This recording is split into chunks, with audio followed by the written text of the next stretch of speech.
Assalamualaikum warahmatullahi wabarakatuh.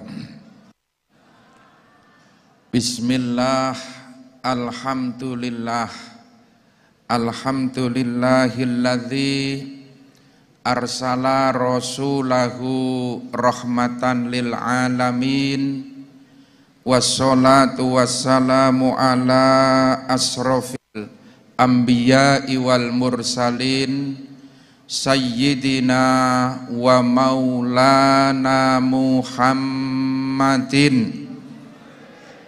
wa ala alihi wa ashabihi ajma'in, amma ba'd. Ulama'anal kiram wa habaibanal afadhil ingkang kita mulyakaken para alim, habaib, kiai, ibu nyai, wa nakhussul akhos panjenenganipun Romo Kiai Haji Dimyati Rais, Ketua Dewan Syuro DPP Partai Kebangkitan Bangsa, Romo Kiai Haji Kafabihi Makhrus, pengasuh Pondok Pesantren Lirboyo Dalah Ibu Nyai, yang kita muliakan Romo Kiai Haji Ali Masyhuri, Romo Kiai Haji Marzuki Mustamar, dalah para alim, para habaib sedaya ingkang kita muliakan. Yang kita hormati, kita banggakan bersama Ketua Umum DPP PKB calon beliau Gus Muhaimin Iskandar beserta seluruh jajaran pengurus DPP. Yang kita hormati Bapak Menteri Desa beliau Gus Halim Iskandar, Ibu Ida Fauziah Menteri Tenaga Kerja beserta seluruh hadirin pengurus DPW, DPC, kader-kader PKB yang kita banggakan. Alhamdulillah wa syukru lillah. Pada siang hari ini kita bisa bersama-sama nderekaken para sesepuh, para habaib untuk berdoa demi kedamaian bangsa Indonesia dan dunia pada umumnya. Tentu kita sangat berharap doa para kiai habaib juga untuk seluruh kader-kader PKB, para santri, agar diberi kekuatan lahir batin untuk bersama-sama terus memperjuangkan tegaknya Ahlus Sunnah wal Jamaah melalui Partai Kebangkitan Bangsa yang kita cintai. PKB berdiri melalui sejarah panjang Nahdlatul Ulama. NU sebagai yang ikut mendirikan NKRI, tentu Nahdlatul Ulama punya tanggung jawab untuk mengawal dan membawa Indonesia lebih maju.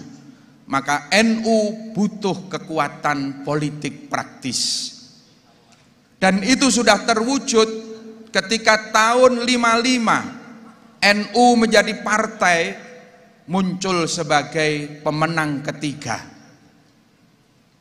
Bahkan berikutnya ketika pemilu tahun 71, Partai NU muncul sebagai runner up, pemenang kedua setelah PNI. Ternyata kebesaran NU juga kesaktian. Ternyata kebesaran Nahdlatul Ulama, kekompakan para kiai santri menjadikan kegelisahan beberapa pihak. Ini bahaya kalau NU nanti menjadi besar.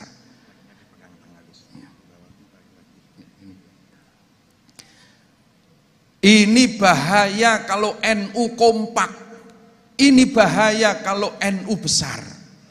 Akhirnya waktu itu Pak Harto dengan alasan stabilitas menjadikan fusi partai-partai disederhanakan. Pak Harto mempunyai kebijakan fusi, maka dipanggillah partai-partai Islam. NU, Parmusi, Perti, PSII dikumpulkan menjadi satu dalam wadah P3 dengan gambarnya Ka'bah. Partai-partai Islam berkumpul menjadi satu. Demikian pula partai-partai nasionalis. PNI, Partai Kristen Indonesia, Partai Katolik, Murba berkumpul menjelma menjadi PDI yang hari ini PDI Perjuangan. Sementara Kosgoro, MKGR dan juga para tokoh-tokoh TNI waktu itu pekerja berkumpul mendirikan Golkar. Tahun 73 resmi NU masuk dalam P3. Ternyata politik itu tidak sama dengan realitas. Dalam realitas 1 tambah 1 bisa menjadi 2. 5 tambah 5 ketemunya 10. Tapi dalam politik kadang-kadang 1 tambah 1 ketemunya 7. 5 tambah 5 justru menjadi 2. Partai-partai Islam berkumpul menjadi 1, ternyata P3 tidaklah lebih besar dari NU, justru malah semakin kecil. Dan NU sebagai penyokong suara terbesar di P3, nasibnya tidak lebih sebagaimana daun salam yang hanya menjadi pemanis ketika hajatan dan dibuang ketika selesai hajatan. Selama Orde Baru, NU belum pernah memiliki ketua umum di P3. NU selalu dipinggirkan, tapi waktu itu saya pertama kali berpolitik juga ikut kampanye P3. Kiai-kiai tetap semangat ber-P3 karena tidak ada wadah yang lainnya. Darurat. Ketika tahun 98 Orde Baru tumbang, Soeharto lengser, maka kiai-kiai berkumpul, santri-santri berkumpul. Salah satunya waktu itu kumpul di Tegalrejo, di pesantren orang tua kami. Hadir para sesepuh-sesepuh kita. Allahu yarham Mbah Kiai Idris Marzuki, Mbah Kiai Fakih Langitan, Allahu yarham Mbah Kiai Maimun Zubair, Allahu yarham Mbah Kiai Zainuddin Jazuli, Allahu yarham Mbah Kiai. Banyak sekali kiai-kiai yang rawuh waktu itu, termasuk Gus Dur, Kiai Hasyim Muzadi, rawuh. Ditawarkan pada forum waktu itu, bagaimana ini Kiai setelah Orde Baru tumbang, masihkah kita akan ngekos di partai-partai rumah orang lain? Yang di P3, yang di Golkar, yang di PDI.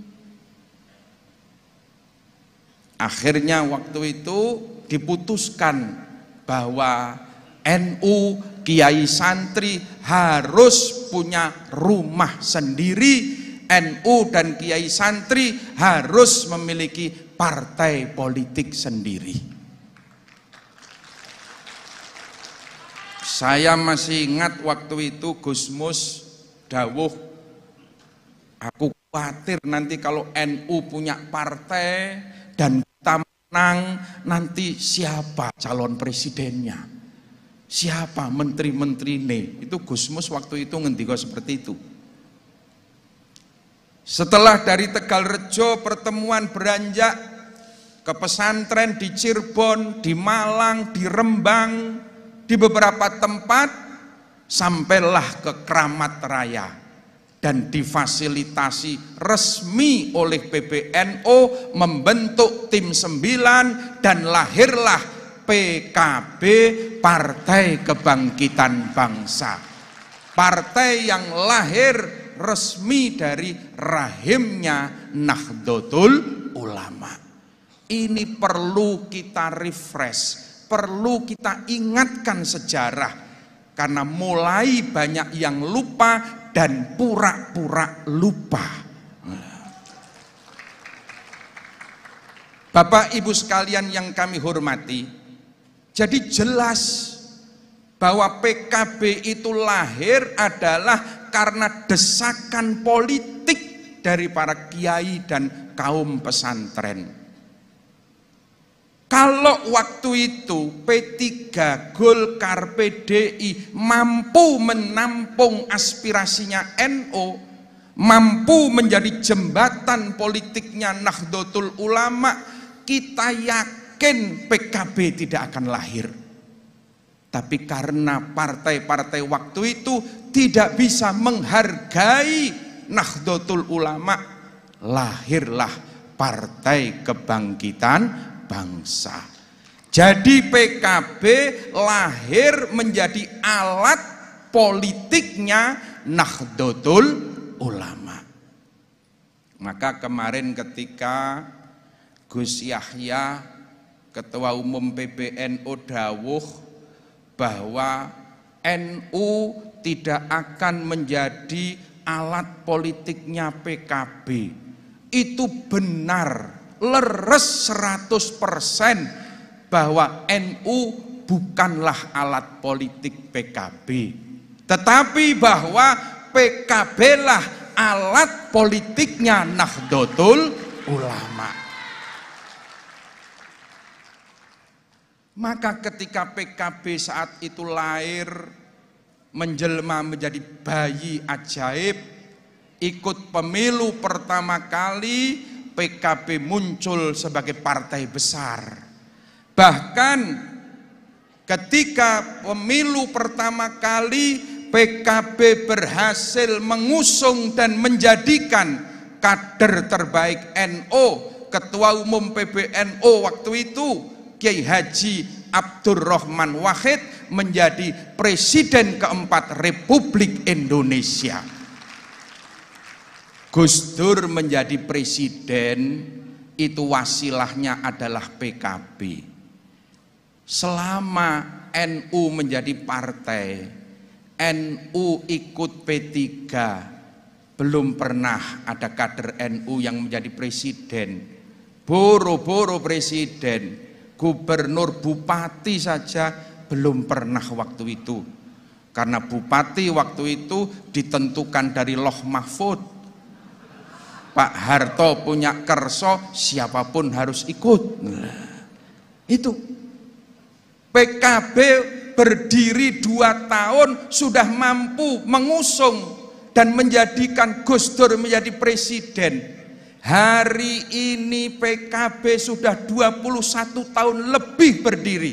Maka kita lebih siap hari ini untuk mengusung kader terbaik menjadi calon presiden 2024 yang akan datang. Gus Muhaimin adalah kader terbaik NU. PKB hari ini siap untuk menjadi calon presiden 2024 yang akan datang. Kita harus percaya diri, mantep, karena PKB punya sejarah mengusung dan menjadikan presiden, Pak. PKB adalah partai Islam terbesar di Republik Indonesia. Ini yang perlu kita sadari. Lawang mereka-mereka yang tidak punya partai, relawan saja berani deklarasi, Pak. Kita ini 10%, 13 juta pemilih PKB. Tidak ada keraguan sedikit pun untuk bersama-sama mengusung ketua umum kita menjadi calon presiden 2024. Cuman anehnya di NU itu, Pak, kalau ada keluarga kita sendiri punya cita-cita besar, itu kadang malah diganggu, direcokin. Sementara kalau ada tetangga yang masuk, hari ini malah justru dipuja-puja, dielu-elukan. Ini sebetulnya yang tidak boleh terjadi. Gus Muhaimin ini NU 100%. Jelas nasabnya turunan langsung dari muassis Nahdlatul Ulama.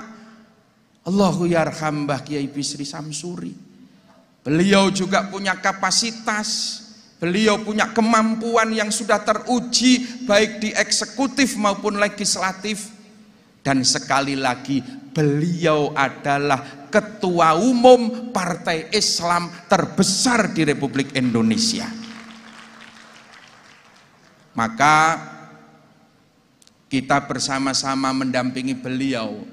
Hari ini baratnya kita ini sedang matroi sawah.